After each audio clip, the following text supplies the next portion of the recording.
Chapter 250 rich experience in courting death. ঠিক আছে, ক্লাইন খুব গম্ভীরভাবে মাথা নাড়ল। সার্জেন্ট ফ্যাক্সিন তার ছোট চুলে হাত বুলিয়ে বলল, আরও কিছু ব্যবস্থা আছে, আমি তোমাকে সেগুলো বিস্তারিত বুঝিয়ে বলছি, তারপর তুমি নিজেই সিদ্ধান্ত নিতে পারবে। সে বসার ঘরের দিকে তাকাল।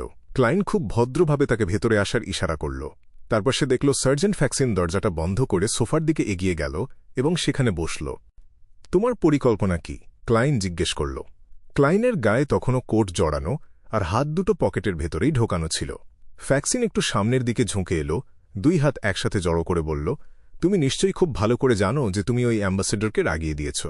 আজ রাত বা কালকের দিনটা তোমার জন্য সবচেয়ে বেশি বিপজ্জনক হতে যাচ্ছে। ওপর মহল থেকে তোমাকে 3টি অপশন দেওয়া হয়েছে। প্রথমটা হল 2 দিনের জন্য হোলি উইন্ড ক্যাথেড্রালে গিয়ে থাকা। আমি জানি তুমি গড অফ স্টিম অ্যান্ড মেশিনারিজে বিশ্বাস করো, কিন্তু সেন্ট হিয়ারল্যান্ড ক্যাথেড্রাল অনেক দূরে, আর সেখানে যাওয়ার পথে যে কোনো ঝামেলা তৈরি হওয়াটা খুব স্বাভাবিক। ক্লাইন এমনভাবে মাথা নাড়ল যা প্রায় বোঝাই গেল না, আর সার্জেন্ট কখন দ্বিতীয় অপশনটা বলবে তার জন্য অপেক্ষা করতে লাগল। হঠাৎ করেই তার চোখের দৃষ্টি ঝাপসা হয়ে এলো আর মাথাটা কেমন অবশ হতে শুরু করল। তার মনে হলো যেন তার চারপাশটা একটা মোটা কাঁচের দেয়াল দিয়ে ঘিরে ফেলা হয়েছে। সে দেখতে পেল সার্জেন্ট ফ্যাক্সিনের মুখ খোলা আর বন্ধ হওয়ার গতি অনেক কমে গেছে। সে বুঝতে পারল তার নিজের চিন্তাভাবনাগুলোও খুব ধীর হয়ে গেছে। এই অনুভূতিটা তার খুব পরিচিত ছিল। ক্লাইনের হঠাৎ করে অ্যান্টিগোনাস পরিবারের সেই পুতুলটার কথা মনে পড়ে গেল, সিল্ড আর্টফ্যাক্ট 2049। সেই সময় সে বারবার ঠিক এভাবেই প্রভাবিত হচ্ছিল, কিন্তু ক্যাপ্টেন ডান স্মিথ এবং অন্যেরা তাকে জাগিয়ে তুলেছিল। বাকিরা যেন ঠিক সময়ে যে কোনো অস্বাভাবিকতা ধরতে পারে সেটা নিশ্চিত করার জন্য তারা অনবরত নিজেদের হাত সামনের দিকে প্রসারিত করছিল আর গুটিয়ে নিচ্ছিল। অ্যান্টিগোনাস পরিবারের কাছে সিয়ার পাথ হয়ে আছে। এই লোকটার ক্ষমতা অ্যান্টিগোনাস পরিবারের সেই পুতুলটার মতোই। সে নিশ্চয়ই সিয়ার পাথওয়ের একজন মিড সিকোয়েন্স বিয়েন্ডার। যেমনটা ভেবেছিলাম, এটা সেই লোক। ক্লাইন নিজের ঘর থেকে বেরিয়ে এলো, কিন্তু এবার তাকে জাগিয়ে তোলার জন্য কোনো ডান স্মিথ ছিল না। অফিসার ফ্যাক্সিনের মুখের পেশিগুলো কেমন যেন মোচড়াতে শুরু করল। দেখতে দেখতেই সে কালো চুল আর নীল চোখের একজন ভদ্রলোকে পরিণত হল। তার চেহারাটা বেশ সুদর্শন ছিল আর গালে ছোট ছোট দাড়ি ছিল। সে হাসতে হাসতে বলল, পর্যাপ্ত সময় পেলে হাই সিকোয়েন্স বিয়ন্ডার ছাড়া অন্য যে কোনো মানুষের জন্য এই ক্ষমতার মোকাবিলা করা সবচেয়ে কঠিন কাজগুলোর একটি। তার কথা বলার সময় ক্লাইন দেখতে পেল জানালার কাঁচে কালো রাজকীয় পোশাক পরা নারীর প্রতিবিম্ব ফুটে উঠেছে। সে খুব ধীর আর আড়ষ্ট পায়ে কাঁচের ভেতর থেকে বেরিয়ে এলো। তার সোনালি চুল, নরম চেহারা আর ফ্যাকাসে মুখমণ্ডল দেখে তাকে জ্যান্ত মানুষের চেয়ে একটা পুতুল বলেই বেশি মনে হচ্ছিল। আমি কখনোই ভাবিনি যে তুমি এত শক্তিশালী একজন বডিগার্ড ভাড়া করতে পারবে। যদি আমি আগে থেকে ডিভাইনেশন না করতাম তাহলে হয়তো আজ আমাকে এখানেই মরতে হতো। এর জন্য তুমি তাকে কেমন পারিশ্রমিক দিয়েছ? যাই হোক, আমার নাম রোসাগো। রোসাগো পেছন ফিরে না তাকিয়েই ক্লাইনের দিকে চেয়ে হাসতে থাকল, কিন্তু সে যে মানুষটাকে নিয়ন্ত্রণ করছে তার কাছ থেকে কোনো স্পষ্ট উত্তর আশা করছিল না। ঠিক সেই মুহূর্তে সে হঠাৎ অনুভব করল তার ঘাড়ের ওপর দিয়ে একটা ঠান্ডা বাতাস বয়ে গেল। মুহূর্তেই তার গায়ের লোম খাড়া হয়ে গেল। তার মনে হল যেন তার পেছনে কোনো অদৃশ্য মানুষ দাঁড়িয়ে আছে যে ঠিক তার ঘাড়ের কাছে নিঃশ্বাস ফেলছে। রোসাগো হাসল, তার বাঁ হাতটা তুলল আর তুড়ি বাজাল। পাও! হঠাৎ করেই তার পেছন থেকে আগুনের শিখা জ্বলে উঠল। একটা স্বচ্ছ ছায়া আগুনে পুড়ে ছাই হতে শুরু করল, আর চোখের পলকেই সেটা নিশ্চিহ্ন হয়ে গেল। ক্লাইনের দৃষ্টিতে এই সমস্ত নড়াচড়াগুলো যেন ছোট ছোট ছবির মতো ভাগে ভাগে ভেঙে যাচ্ছিল। এর কারণ এটা নয় যে তার প্রতিপক্ষ ধীর হয়ে গিয়েছিল, বরং তার নিজের চিন্তাভাবনাগুলো ক্রমশ ধীর হয়ে আসছিল বলেই এমনটা মনে হচ্ছিল। সে ইতোমধ্যেই আমাকে নিয়ন্ত্রণ করে ফেলেছে। সে কেন আমাকে সরাসরি মেরে ফেলছে না? সব ভিলেনরাই কি এমন লম্বা লম্বা কথা বলতে ভালোবাসে? না, সে বোকা নয়। সে এই কথার আড়ালে কিছু একটা লুকানোর চেষ্টা করছে। ক্লাইন চিন্তা করার চেষ্টা করল, সমস্যাটা কোথায় তা বোঝার চেষ্টা করল, কিন্তু তার চিন্তাভাবনাগুলো এতই ধীরগতিতে কাজ করছিল যে সে কিছুই করতে পারছিল না। সে একদৃষ্টে রোসাগোর দিকে তাকিয়ে রইল। তার শরীরের প্রতিটি খুঁটিনাটি খুব মনোযোগ দিয়ে দেখতে লাগল। অবশেষে সে রোসাগোর 2 চোখেই একটা অবয়ব দেখতে পেল। সোনালি চুল, নীল চোখ, ফ্যাকাসে মুখ আর গাঢ় কালো গথিক স্টাইলের রাজকীয় পোশাক পরা একটা অবয়ব। আর এই মুহূর্তে সেই নারী তখনও রোসাগোর পেছনেই দাঁড়িয়েছিল। সে তখনও জানালার কাছাকাছি ছিল, একটা নিয়ন্ত্রিত পুতুলের মতো তার দিকে এগিয়ে আসছিল। সে এখনও তাকে পুরোপুরি নিয়ন্ত্রণ করতে পারেনি। সে এখনও বাধা দেওয়ার চেষ্টা করছে আর লড়াই করছে। তারা রহস্যময় জগতে একে অপরের সাথে লড়ছে। আমাকে কিছু একটা করতে হবে। আমাকে এই ভারসাম্যের পাল্লাটা ভারী করতে হবে। ক্লাইন তার বাঁ হাতে ধরে রাখা ল্যাঙ্গুয়েজ অফ ফাউলনেস চার্মটার দিকে মনোযোগ দিল। এটা ছিল ঠান্ডা এবং পিচ্ছিল আর পুরোপুরি অশুভ শক্তিতে ভরা। সে মনে মনে খুশি হল যে সে এক মুহূর্তের জন্য নিজের সতর্কতা কমায়নি আর পুরোটা সময় একটা যুদ্ধের জন্য প্রস্তুত ছিল। প্রতিপক্ষকে আঘাত করার জন্য তাকে নিজেকেও আঘাত করতে হবে। ক্লাইন তার সমস্ত শক্তি সঞ্চয় করল এবং কথা বলার জন্য আপ্রাণ চেষ্টা করতে লাগল। তার মনে হল যেন তার গলার ষড়যন্ত্রগুলো পচে গেছে আর তার গলা কষ্টে মোচড়াতে লাগল। সে ভাঙা গলায় প্রাচীন হার্মিস ভাষায় থেমে থেমে বলল, ফাউলনেস।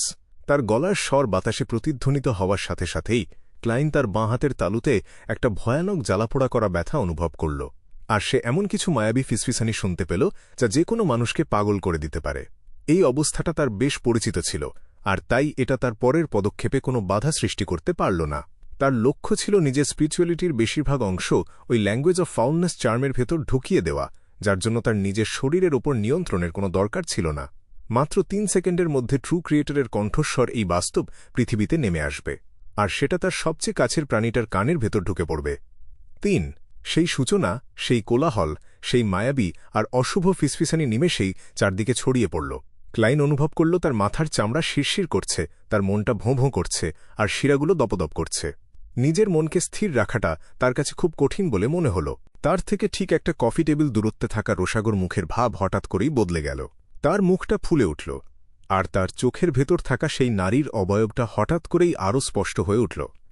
2 তার পেছনে থাকা কালো রাজকীয় পোশাক পরা ফ্যাকাসে নারীটি তার কাজের গতি বাড়িয়ে দিল, কিন্তু খুব দ্রুতই ব্যথায় তার ভ্রু কুঁচকে গেল। ঠিক এই মুহূর্তে ক্লাইন নিজের ইচ্ছামতো সেই প্রভাবটার দুর্বল হয়ে আসা অনুভব করল। সে আবার তার স্বাভাবিকভাবে চিন্তা করার ক্ষমতা ফিরে পেল। তার মনে হল যেন তার হাড়ের জয়েন্টগুলোতে কেউ আবার নতুন করে তেল দিয়ে দিয়েছে। এতক্ষণ ধরে ওই প্রলাপগুলো শোনার পর সে পাগলামি আর ব্যথাটা সহ্য করে নিল। সে খুব দ্রুত তার বাঁ হাত থেকে ল্যাঙ্গুয়েজ অফ ফাউলনেস চার্মটা বের করে রোসাগোর দিকে ছুঁড়ে মারল। লোহার মতো কালো রঙের সেই চার্মটা, যার গায়ে অনেক প্রতীক আর ভয়ঙ্কর সব নকশা আঁকা ছিল, সেটা গলে গেল। রোসাগো সবেমাত্র নিজেকে কিছুটা সামলে নিয়েছিল আর পাশে লাফিয়ে সরে যাওয়ার চেষ্টা করছিল। ঠিক তখনই সে এক গভীর অন্ধকার দেখতে পেল আর এমন একটা গুনগুন শব্দ শুনতে পেল যার ভেতর লুকিয়ে ছিল অসীম জ্ঞান আর ভয়ঙ্কর পাগলামি। কোনো মানুষের পক্ষেই এই ধরনের শব্দ বর্ণনা করা সম্ভব ছিল না। রোসাগোর মাথার সব শিরা ফুলে উঠল, মনে হল যেন সেগুলো এখনই ফেটে যাবে। সে মাটিতে লুটিয়ে পড়ল। ছটফট করতে করতে সে বাঁচার চেষ্টা করতে লাগল, আর ঠিক সেই সময় তার গায়ের চামড়া ইঞ্চি ইঞ্চি করে ফেটে যেতে শুরু করল। চামড়ার নিচে থাকা মাংসপেশিগুলো বেরিয়ে আসতে লাগল। একই সময়ে ক্লাইন এবং সেই নীল চোখের সোনালি চুলের নারীটিও ওই ব্যথা সহ্য করতে না পেরে মাটিতে লুটিয়ে পড়ল। তারা দুজনেই খুব করুণভাবে চিৎকার করে উঠল।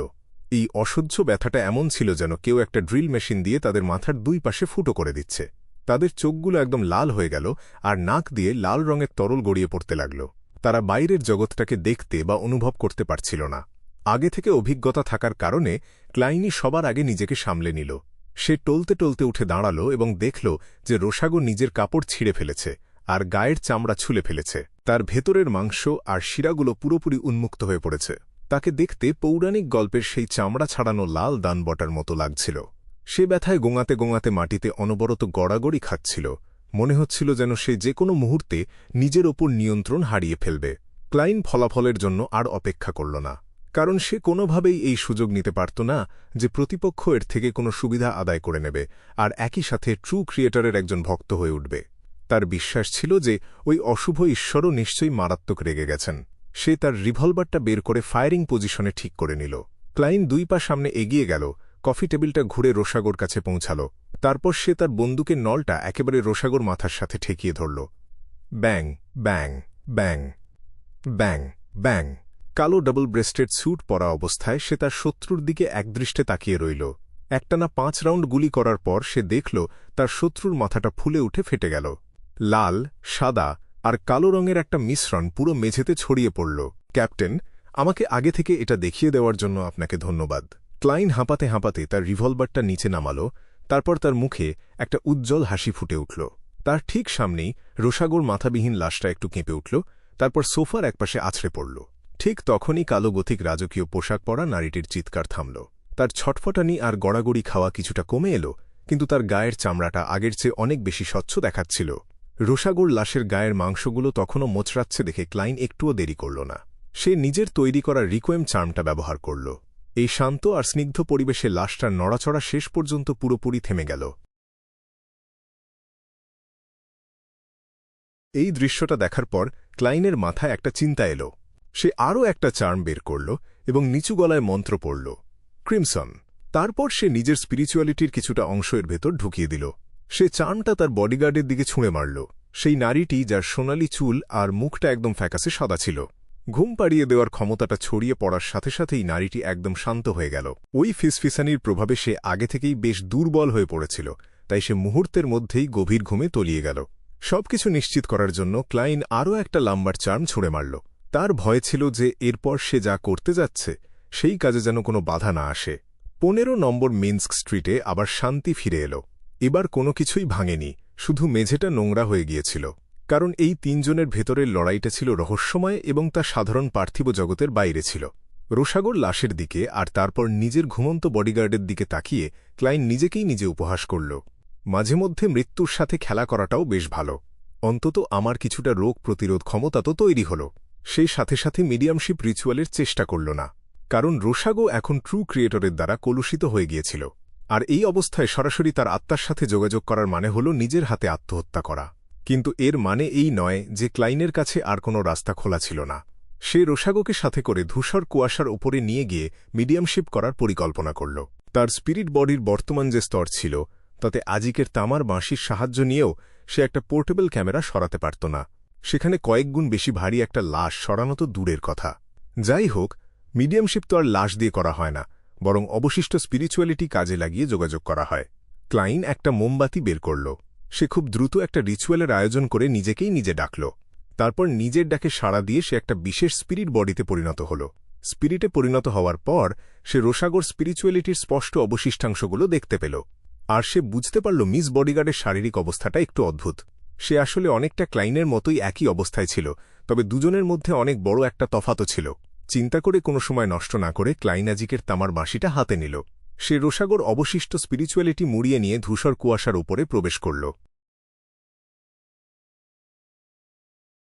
দরকারি রিচুয়ালের জিনিসপত্র জোগাড় করে একটা সাধারণ বেদি সাজানোর পর ক্লাইন খুব দ্রুত মিডিয়ামশিপ রিচুয়াল শুরু করল। এই কাজটা করার সময় সে একটা জিনিস দেখে অবাক হয়ে গেল। সে বুঝতে পারল আত্মার সাথে সরাসরি যোগাযোগ করার জন্য তাকে আর কারো কাছে প্রার্থনা করতে হচ্ছে না। মনে হচ্ছিল যেন সে নিজেই সত্যিকারের একজন স্পিরিট মিডিয়াম। উফ, ধূসর কুয়াশার উপরে এই রহস্যময় জগতে এটা কি আমার কোনো বিশেষ ক্ষমতা? ডিভাইনেশনের বাক্যটা পড়ার সময় এই চিন্তাটা ক্লাইনের মাথায় একবার খেলে গেল। সিয়ারপাথের পোষণ ফর্মুলাগুলো